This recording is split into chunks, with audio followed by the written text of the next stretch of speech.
Finally, episode 2. 3 weeks later. Well, not by their standards anyway. They've only just heard their first one. Theme tune don't get any better, does it? It's a bit lo-fi, isn't it? I like it. AD can do take what? his opinions and stick them. Yeah. It's a lovely little intro. I haven't had any complaints on it yet. Exactly. There's been other complaints, but no intro music complaints. Exactly. So what have we got coming up? So we've got the Amuse Bouche is tackling something I mentioned in the last one about agency chefs. We'll come back to that in a minute. Then there's a discussion about all things Christmas, New Year, roast potatoes, how to do a good one. Main course we're discussing ChatGPT and how actually you don't need to be a chef anymore, you can just use that. And then we've got some emails on the letters for checkon@hotmail.com. All right, but we're going to have to cut that a little bit because I haven't even loaded them yet. So That's what I've seen. There are some. There's multiples. There's some in the inbox. You can choose which you fancy. And in a few minutes' time, because we're recording it, we've been working hard. Don't give us abuse. We're recording it coming into my birthday, so I expect a full fanfare a few minutes into the podcast because it will be my birthday. Oh, I haven't loaded a jingle for that, so you can go without that and tough shit.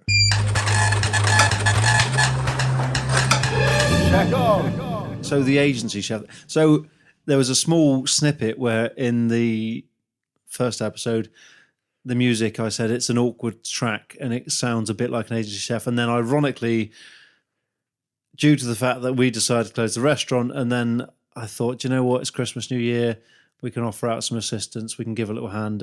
Because someone's always in need around the time of Christmas in many ways, but kitchens are always in need because they're always on our arse and we've got no chefs and everything's terrible. So I sent my email around and somebody got back to us and said we could do with a hand. So we've been given a hand, and now we are both fully fledged agency chefs ourselves. Having never done it before, and having mentioned the agency chefs who were stood in the corner doing nothing, peeling spuds and chatting to waitresses, we've now come full circle. Since in fairness, we recorded that pre-Christmas, that episode. Christmas, New Year was supposed to be, we were going to have lots of time off. It was going to be lovely. It wasn't, well, it was lovely, but it wasn't time off. We've been working hard at it. Supporting a local business, and we're getting paid for it. We're not exactly charity workers. They're paying us for it. Exactly. So we're lifting the mood. As you've often said in previous roles, your self-made title of the chief morale officer. Absolutely. So not all agency chefs just stand in the corner doing nothing, peeling spuds, flirting with waitresses, getting paid twice as much as you. Well, you just doing minus us two. But it's genuine. It's been quite interesting doing it, seeing it from that side of the coin, and there's no stress, is there? You just come in and you do it. And well, was an agency chef, and he turned out to be one of your favourites. I don't know if favourite's a word I'd use. Second favourite, 5th, 8th, 10th.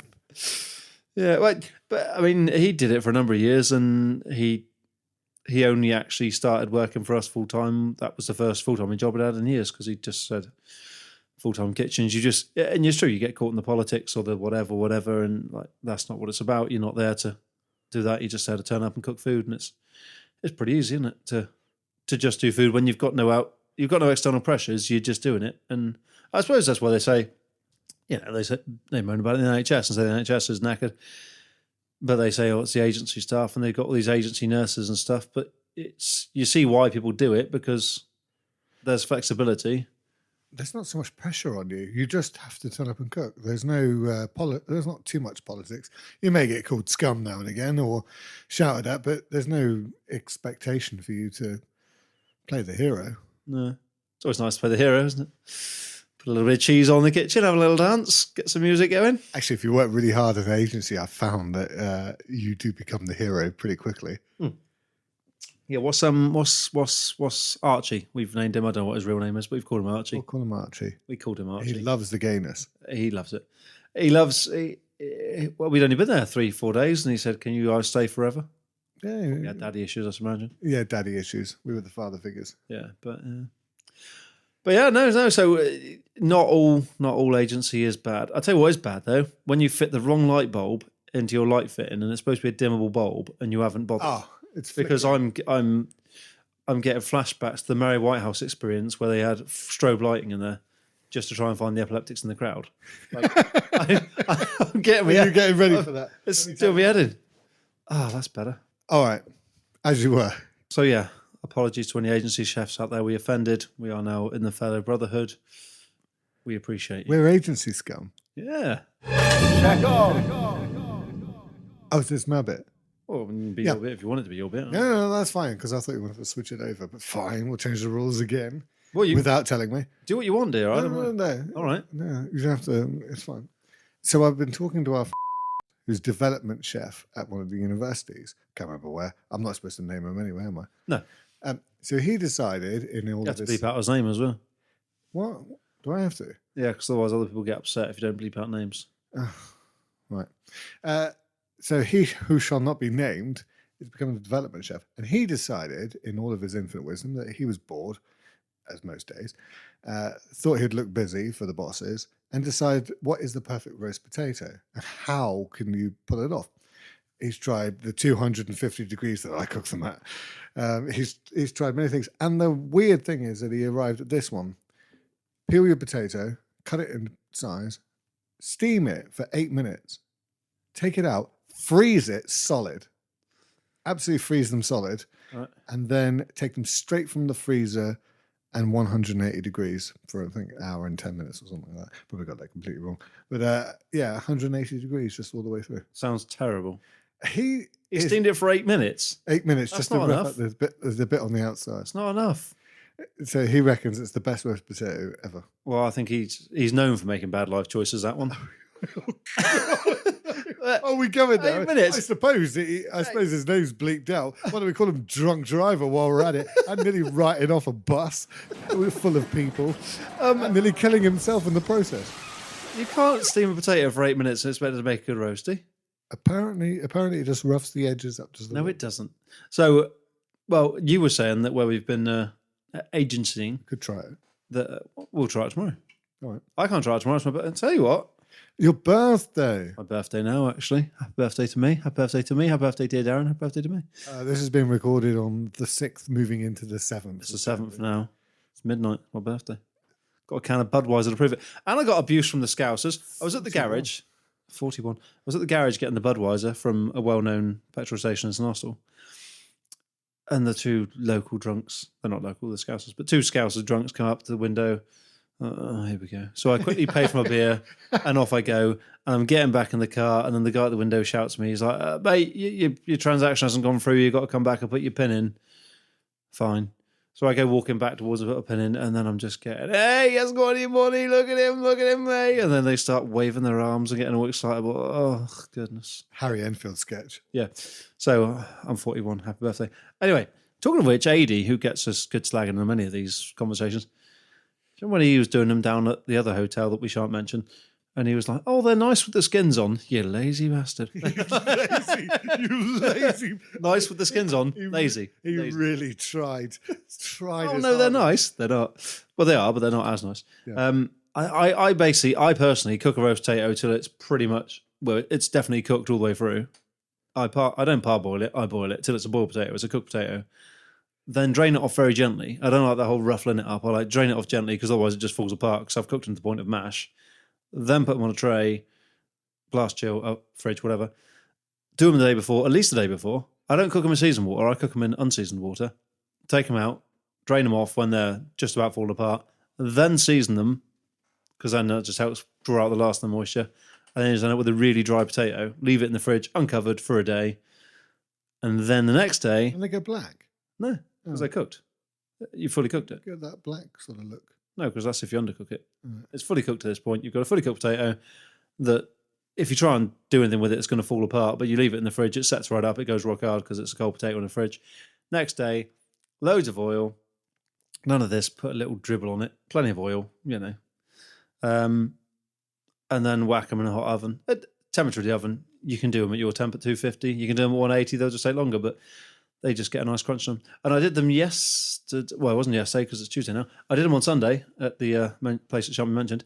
And one of the high-up managers in the place walked in the kitchen whilst I was in the office, out of earshot, but in earshot.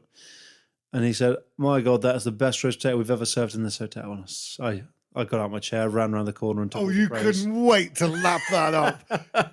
Oh, it's like a conveyor belt of slime. Oh, God. But yeah, that's what. And some people cut them too big. Disagree. Some people cut them too big. You got to cut them small. A big roast potato, and I'll rough it up till I lose half of its volume. I'll be in that colander roughing the hell out of them. Don't need to. You need to cook it more. Oh, because then it's softer on the inside, and you get super fluffy inside, super crunchy outside. all right, I'm gonna have to do some experimenting. And the bigger you do it, the less crunch you got. Because the smaller the potato is, the more surface area, the more crunch you're going to get. In my humble opinion. Get the Scousers back. Ask them how they like a roast. Probably the deep fat fryer. Well, you say that. Our friends up the road, they should not be named. They shall not be named. You know, most highly regarded establishment in the local area, I would say. They only deep fry their roast potatoes. They haven't got space to roast them. Who? Well, they can't be named. What? Are we talking about where we are? No, not where we... I was going to say, I haven't seen them go in the deep fat fryer. Who's this other one who can't be named? Oh, to hell with them. Name them. Name them. We'll come back to it. But they, you know, it's I suppose you could deep fry them. I'll try deep frying one after I've boiled it my way and see what happens. No, I can't see it. But day before, just leave it to naturally dry out. Leave it on a tray somewhere that's just going to dry out till it's really dry and looks terrible. Then you're perfect. There's going to be people listening to this spitting feathers. Like, it's not how you do a roast potato. But I mean, earlier on when you said to your dear better half about things, and she said, "Oh, there's a woman on TikTok who's got a revolutionary way to cook broccoli." Oh God, this is going to be great, isn't it? It's obviously going to be terrible. Yeah. So for those who haven't seen, Monica was her name on TikTok. Oh. She's a revolutionary way to cook broccoli. What you do is you put a pan of water on the boil, you put the whole head of broccoli in, and you have to stand there and hold it upright so that it doesn't fall in, so that you've got a cool, dry handle. And then once it's cooked, you take it out, and then you can simply just cut off the head. So you cut it into florets. No idea why it's not easy to just cut it off, but apparently she saves herself time by not having to wash the colander, but she does have to wait for the pan of water to boil when she could be cutting it. And then she doesn't want to wash a colander. What a lazy piece of crap that woman is. Why she got the energy to make a stupid TikTok video? I wonder how many views it's got on TikTok though. Well, it's full of empty vessels, isn't it? I mean, it's probably got 5 million. Yeah. I'll tell you what, was it New Year's Day, I think we were in work? We had a huge surge in the older vegan people because of the veganuaries. So it'll be interesting to see if that has caught on in the recent years. That's the first time I've heard about it since you mentioned it on that time. Really? I'd never heard of it. It's quite faddy. Yeah. But it's a bit like Dry January or Stoptober or whatever else people... Sounds like a silly gimmick. Yeah, but I was talking to somebody at work the other day about it, and it's like, well, yeah, but it's a nice reset. And I suppose if your brain works that way, you need a reset. It's like New Year's resolutions, because that's how we got onto the whole thing of veganuary. It's like, well, yeah, but for some people, it's a nice marker in the sand, and then they can just eat vegan for a month. Okay. I find it weird that people wait for a certain month to do a thing. Yeah. If you're then going to carry on for the rest of the year just doing what you were doing. But then so much is processed crap. Like, the fake meat alternatives. They're not vegetables. Like, don't get me wrong, I love a plate of vegetables. When I moved back home with my parents when I was, whatever age I was, 20 odd years of age, and I'd moved back in with mummy and daddy, thanks. Mum was like, do you want a special dinner? What do you want when you come back home? Or we'll cook a nice meal or something. And genuinely, I was like, tell you what I want is just a load of veg. I was like, if you can go out in Dad's garden and just get a load of vegetables and cook them, happy days. Because you don't, and a lot of people don't eat enough veg. When you actually just have a nice plate of actually nice fresh vegetables with a bit of butter and seasoning on it, banging. Like, that's what we need, isn't it? But most people just have the peas, don't they? Gotta love peas. In a microwave. Freezer aisle veg. Yeah. I mean, this is supposed to be a roast potatoes and starters, so I think we've done roast potatoes. We've taught how to cook them. No, we've heard you rant about turning them to mash. You're wrong. Go on then. How do you cook a roast potato? I just told you I'm going to try James's way. No opinion of your own. My way, yes, I have my own way. I part boil them. Right. They're still a little bit hard in the middle, and then I rough the timer. flags it as always. Yeah. I don't need a timer. I know what I'm doing. And then rough the hell out of them, flinging them up and down into the colander. Like get them out on the tray, season all the bits and pieces I want in there, and then a little bit of bits oil. and pieces he put in there? Oh, just like bits of thyme and sea salt, and that's about it, really. Shut the fuck up. Well, I don't know. I'm thinking it up. And then a little bit of oil, because I don't want to be like your roast potato where you bite into it and then you spray someone in front of you full of oil. And then straight in the oven and 260 degrees until I'm absolutely scorching the hell out of them. And then I just keep going and then flicking them around. That's mine. Well, we'll try both tomorrow. All right. Well, so what we could do one of mine, one of yours, and one of James's, and then we'll put a photograph of it on our socials. Yeah, we can do that. We'll do what do you think was which? Yeah.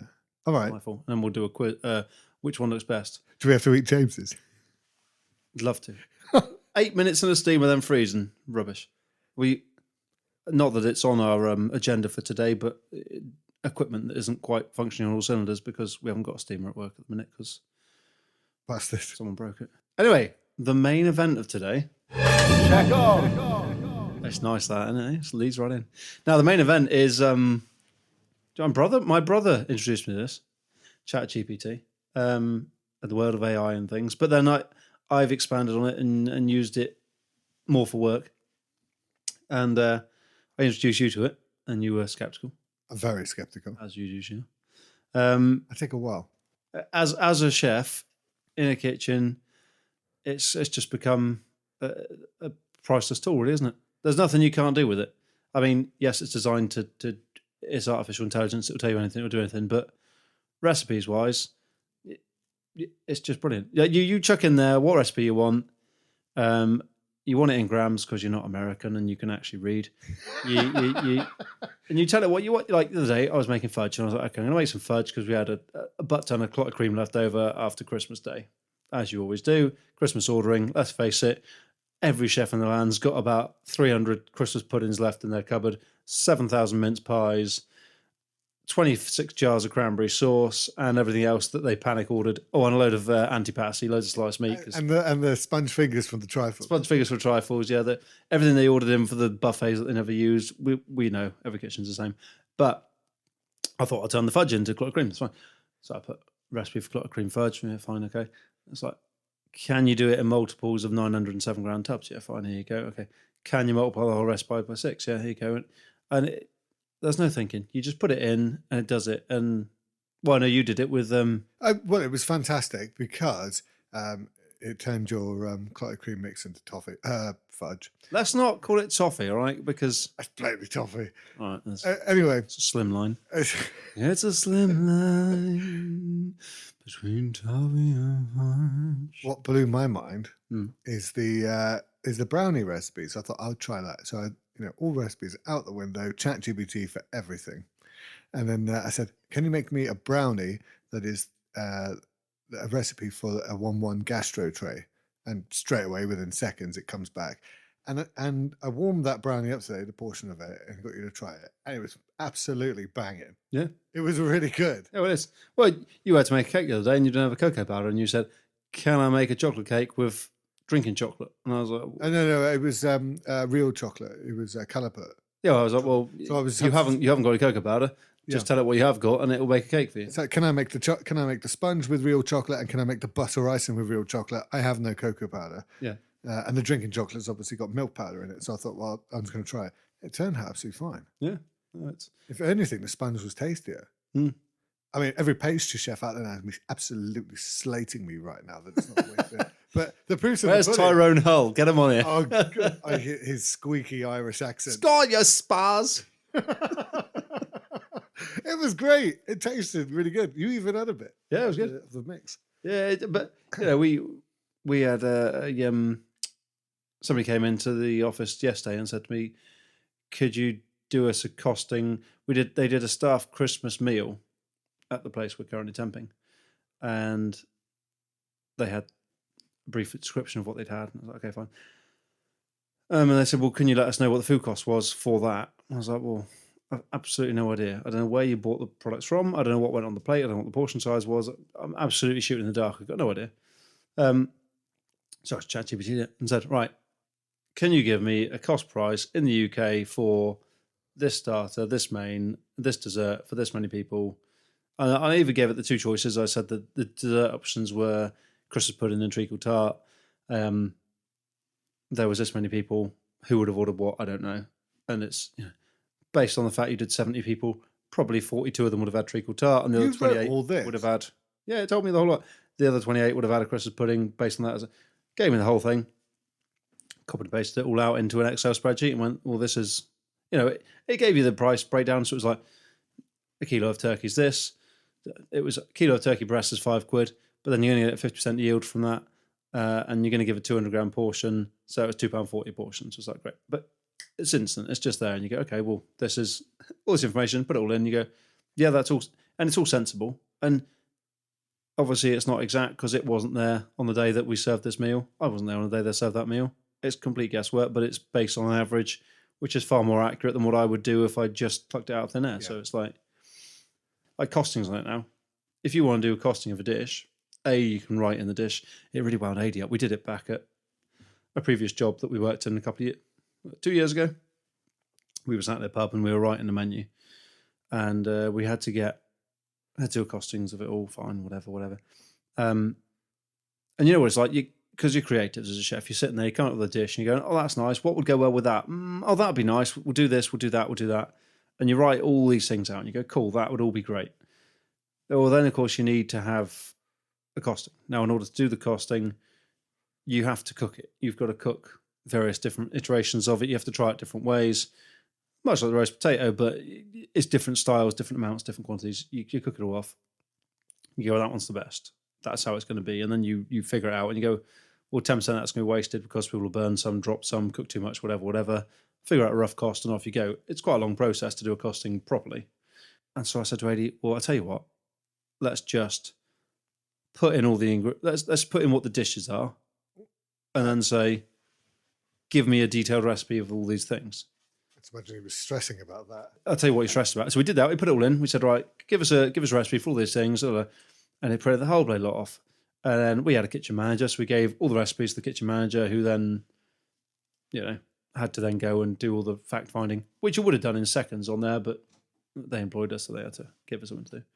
And once we'd done that, we then had to write a dish description. So on the till, the restaurant staff would be like, well, we need to know what we're telling the customers, what things are, etc., etc. And Adi said, well, we can't ask it to do that. So why not? Well, it doesn't know things like I know. The arrogance of it. Well, it does, actually. The first thing on there was we had a Cornish crab bisque. It was like Cornish crab bisque with Tarquin's pastis and Debarra sourdough. That was what was on it. So I said, well, you start writing your description. I'll just type it in here. Boom, hit it. It comes up. All the information you would need to know about Cornish crab and production and how much crab there is in Cornwall, yada, yada, yada. Pastis is traditionally a French drink. Tarquin's is a Cornish-based company, yada, yada. They make this, that, and the other. Debarra makes artisan sourdoughs. I go, well, I think that this thing that is written in about 3 seconds, AD, will blow everything you've got out of the water. Which really wound him up. But he admitted it, and there's no point thinking that you know these things anymore, because you might as well just ask it. A few weeks back, he was worried he needed to get a job and stuff. He was around my house, and as he left, he said, I need to do an up-to-date CV. And I said, well, ChatGPT did that. And he said, well, I'll do it when I get home. He'd left my house. He drove back to his house, 15-minute drive. Time to think about it. I typed in a minute's worth of information and said, can you write a CV for me? My name's this. This is the jobs I've worked at. These are the positions I've done. Hit the thing. Sent it. By the time he got home, this had written him a whole CV with all the bells and whistles on it. It made him sound like a good chef. Love you. Yeah, but it covered all the bases. It said what he'd done. And as soon as you put in a name of where he's worked, it's pulled up the accolades of that place, what it's done. It was this. It had restaurant of the year, all these things. It's like, you can write your own CV if you want, but just use that. Yeah, it's quicker and easier, isn't it? Yeah. The CV doesn't really mean anything until you get in there. No. But, if you can use ChatGPT to write it for you. We asked it. Well, I think that day me and Eddie sat and wrote the menu. Actually, we actually asked it what should we put on a menu. Like literally type in what should I put on my menu. I'm a gastro pub in Cornwall looking at the sea, or I'm a hotel in Cornwall with 120 bedrooms, and we do a carvery. We're 3 stars, we're 4 stars, we've got 2 rosettes, whatever. You put that information in, and it will just suggest your menu. And it's like, interesting to see how that'll play out, because the industry we're in now, the chefs coming through, the number of them that are just absolute jokers. Like, I was talking to someone today about you go back 15 years ago, someone said they were a sous chef, and that meant they were pretty decent. They were a sous chef. Whereas now, like, because I think since COVID happened, we left the EU, we haven't got all the EU workers, and also a lot of people that did work in hospitality went, not doing this anymore. There's a lot less chefs in the industry, especially good ones. And so everyone that was a KP is now a sous chef. It's like, you guys will come in, well, I'm a sous chef. And you're like, oh, okay, well, where did you work? Oh, such and such pub. Okay, well, how many chefs was there? Well, there was a head chef and there was me. I was the sous chef. What did you do? Oh, I did the dishes. I helped out with starters. And well, you're not a sous chef, mate. You're a KP. CheckON! So, following from the first episode, the conversation I had with a close friend regarding the whole Greg Wallace thing. Oh, we're going there. Well, I personally have had a few people contact me. I say a couple, contact me about the whole Greg Wallace thing. And there was something else you mentioned in the first episode that didn't go on overly well, but we've glazed over that. But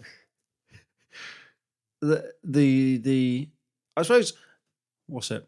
In the world of HR, the word banter, there was a whole program on the BBC a few years ago about the word banter and how it's basically, it shouldn't exist anymore because it just causes issues and stuff. But it's like, well, it's fine as long as it's fine, but when it's not, it's a problem.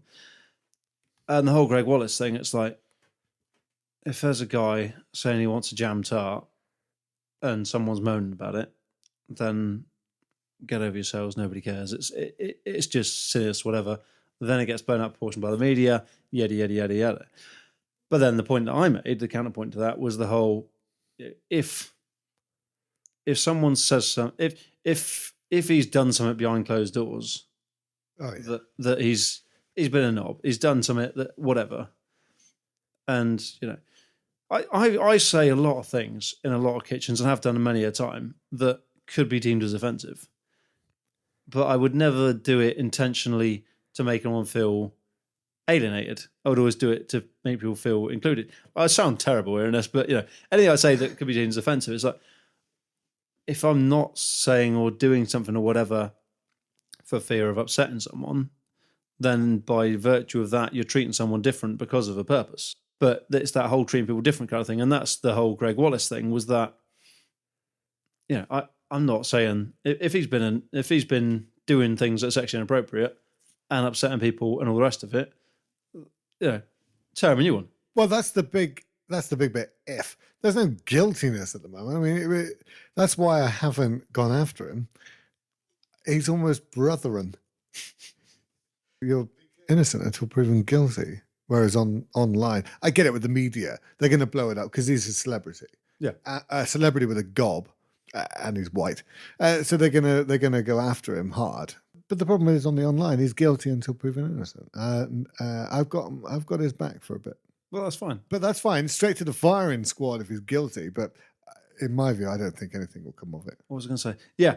So a young female chef who came to work with us at around a similar time, funny enough, who, she was awesome. She'd moved to Cornwall. She'd never been to Cornwall, worked in Cornwall, didn't know anybody in Cornwall. Found her online sort of thing. She was looking for a job, and I was like, I know the guys, chefs have got a spare room. Cool, yeah. She moved in, happy days. Anyway, she was really good. Good as gold. But she was very, what's the word? She was very South African. She was very, like, young South African women seem to have a sort of a drive. They don't dick around. It's like that they're driven, they're doing this, they're quite professional, they're very respectful, they get on with shit. Cool, great.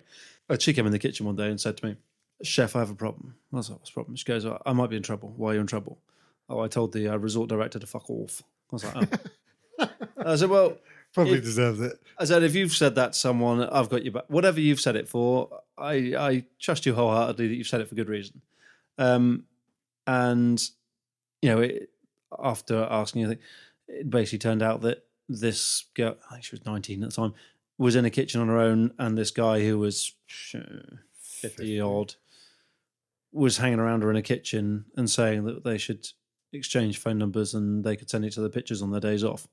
Apparently talking about solar panels, but, That's and she wasn't very happy with it, and I was like, fine. And now that, to me, that's a whole different subject. If you're doing that, that's creepy as hell. If you're doing that, then throw the book at them, get out, you weirdo, leave them alone. And the day that he no longer worked for that employer, like, it was interesting to see that from certainly the young female population of the business, how many people were like, yeah, he's gone, because there's that weirdness thing, like that's where the blurred line comes from, because people like that shouldn't be allowed to to carry on being creeps. Like, they're problematic, and for that side, it's really good to talk up, get them out, cornering the girls on their own. Yeah, and then that's just yeah, because there's nothing. But then we did go after him after. Oh, he I can't remember why. You made a few. I did. There's a few skits made. Yeah, but trashed him. Yeah, but and that,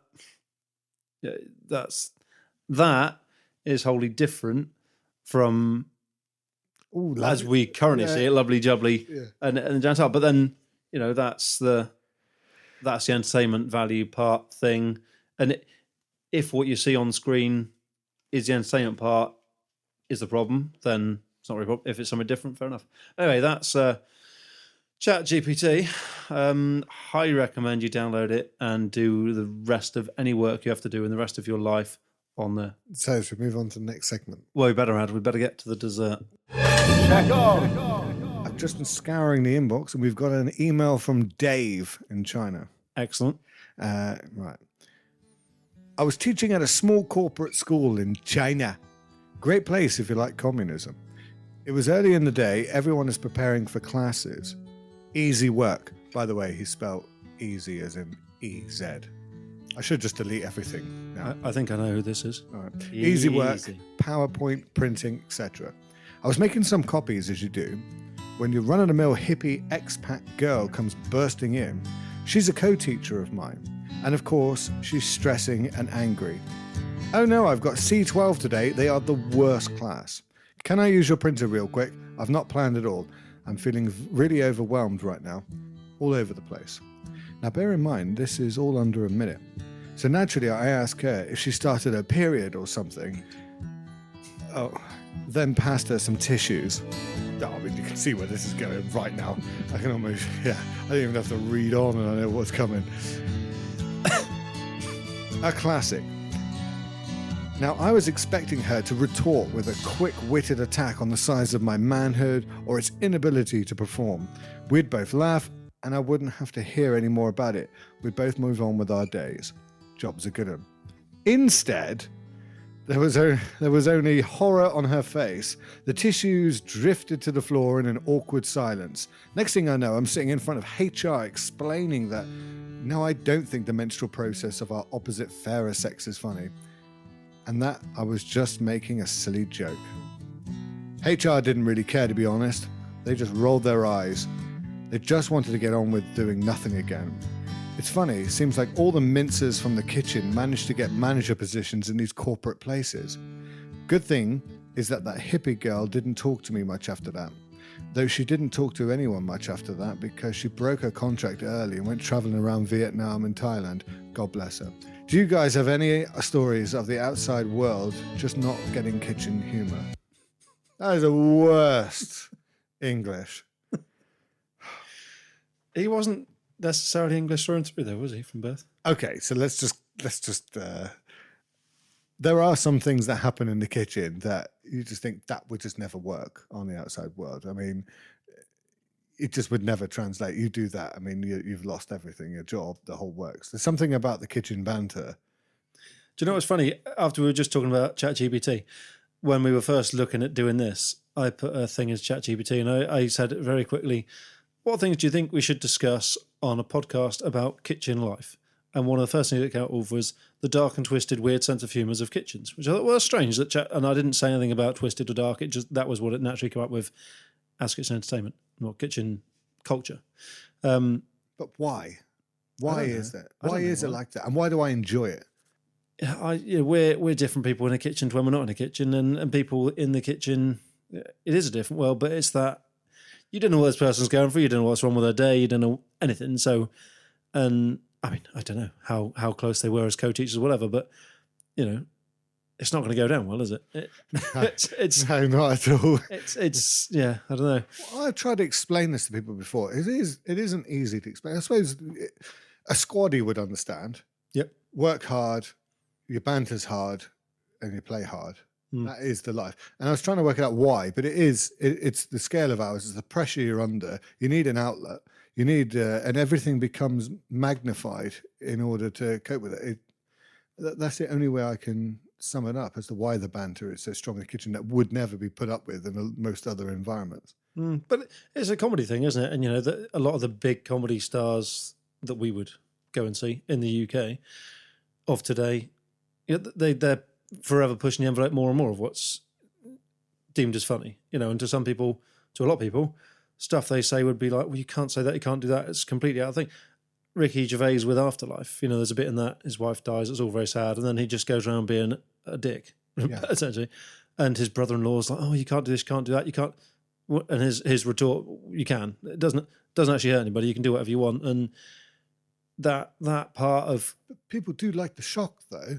They must do, because they go and see a comedian. They pay to go and see it, and they think that's hilarious. But then if it's done in the professional world, then it's not. Yeah, but that's where it's hard, because you can absolutely stop all of that. You can censor everything and not anything in the workplace and whatever. And we said about it a little earlier, like sexual harassment or something like that, or any type of bullying, anything that's like making someone feel bad is wrong. Like, you shouldn't be singling someone out. You shouldn't be giving someone stick for, me and you, we give each other stick all day, every day. If we're in a kitchen you can together, do whatever you like with me. You never say anything nice to me, and I never say anything nice to you. People say, are you two actually friends? Oh yeah, that's fine. Don't worry. Yeah. But it's your way of getting through the day, and go back to Fawlty Towers. It's 50 years old now, and there's bits that were racist or offensive on that. But even just the general conversation that Basil Fawlty would have with anybody was just, he was stressed, and therefore things he would say,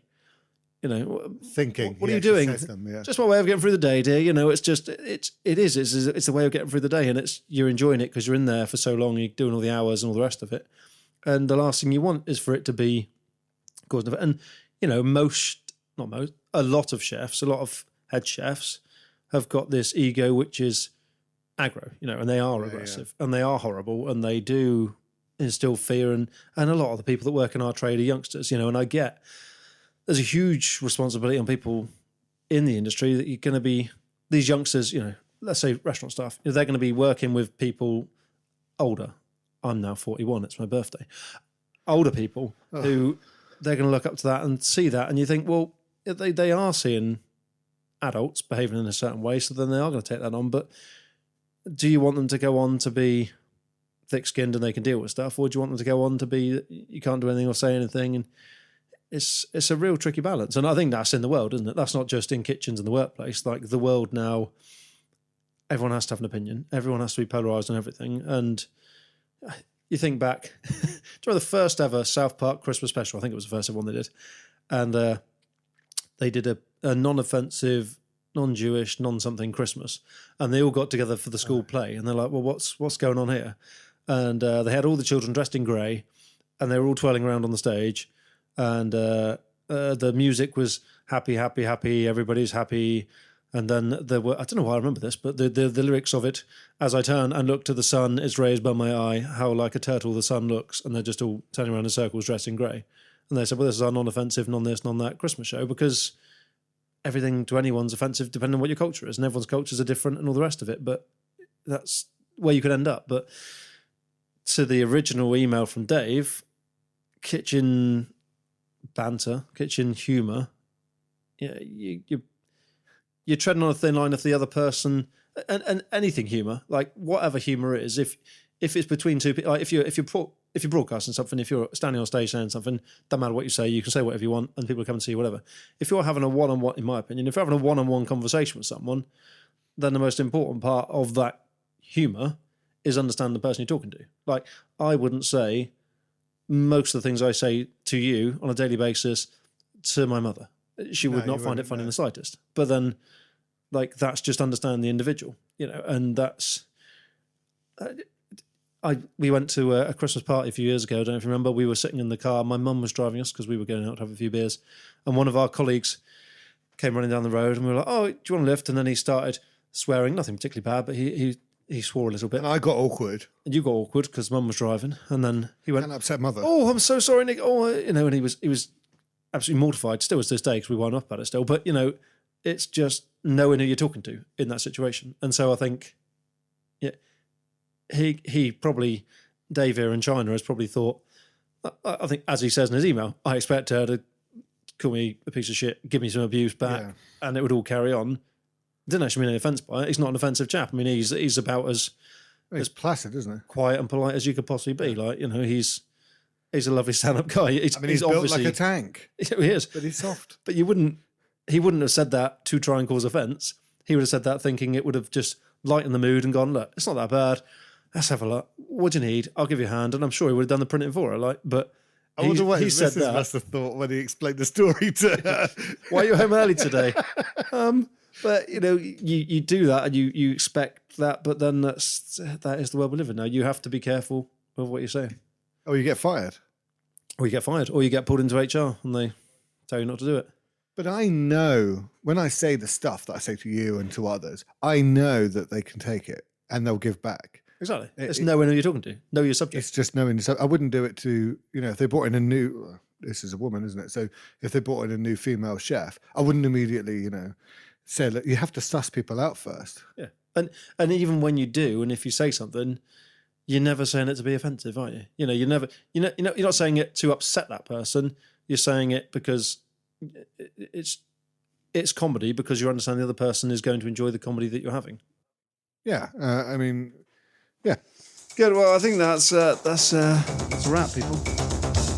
Don't forget to send your letters, emails. Send your letters for CheckON. Letters for CheckON at hotmail.com. That's it. Send your letters to letters for CheckON at hotmail.com. We'll put the address. Thanks, Tom, for mentioning it in the last one. Yeah, we're going to put that in the bottom. Well done for pointing out. Yeah. No names. Well, they mentioned that we should put a thing in the title and the subject and what do you call it? All right. Well, let's. We're not very tech savvy, but we'll be all right. We'll get there in the end. We'll sort it out tomorrow. Yeah. That's it. Music's gone. And we're out. Not long enough. Happy birthday. All right. Good night. Good night.